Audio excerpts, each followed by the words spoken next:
My uncle caught me before I reached the patio.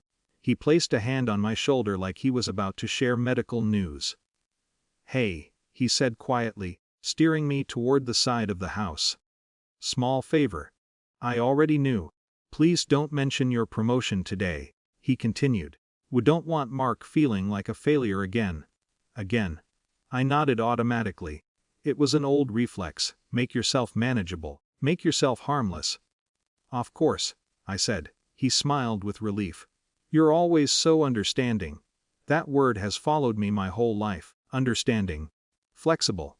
Low maintenance. It means shrink appropriately." The backyard was crowded with folding chairs and paper lanterns. Mark stood near the grill, holding court.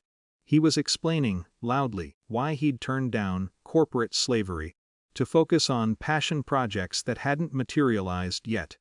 My aunt beamed at him like he'd announced a Nobel Prize. When I stepped into the circle, Mark grinned. "There's our little analyst," he said, "still counting other people's money." I smiled. Something like that. I had accepted the promotion 2 weeks earlier. Senior Strategy Director, International Portfolio. A salary that had made me sit down when HR read it aloud. I hadn't told the family yet. Apparently, that was correct. Dinner was a choreography I knew by heart. Mark at the center. Stories about his big ideas. Lauder at his half, finished ventures framed as bold risks. Then my aunt disappeared into the kitchen and returned with a cake. White frosting. Blue lettering.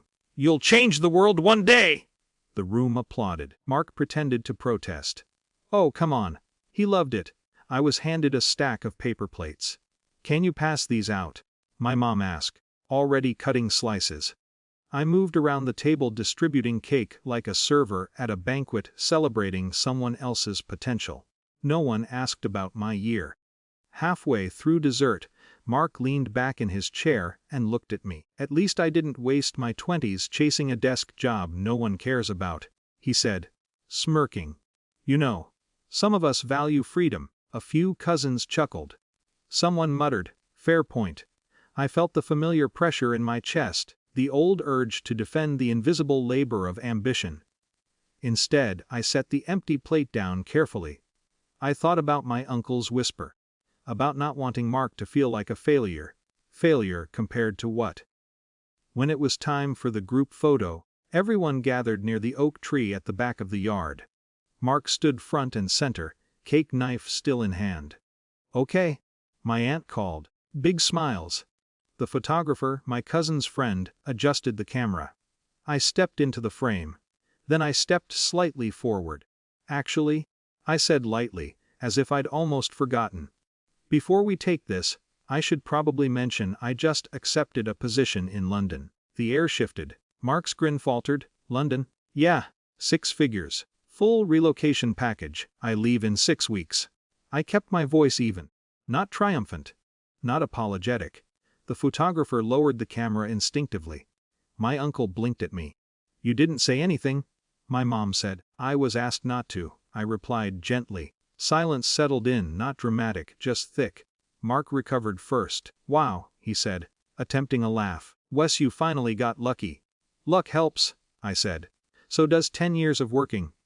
No one laughed. I looked at the camera again. "Oh, and I'll be hosting a small farewell dinner before I go," I added.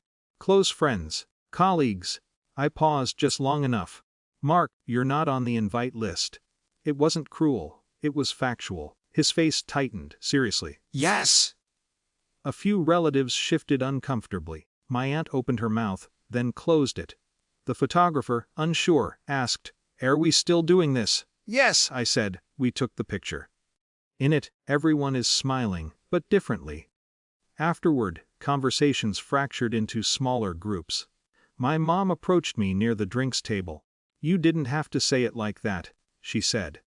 I didn't say anything untrue. She studied my face like she was seeing a version of me she hadn't prepared for. "Why wouldn't you invite him?" I considered the simplest answer.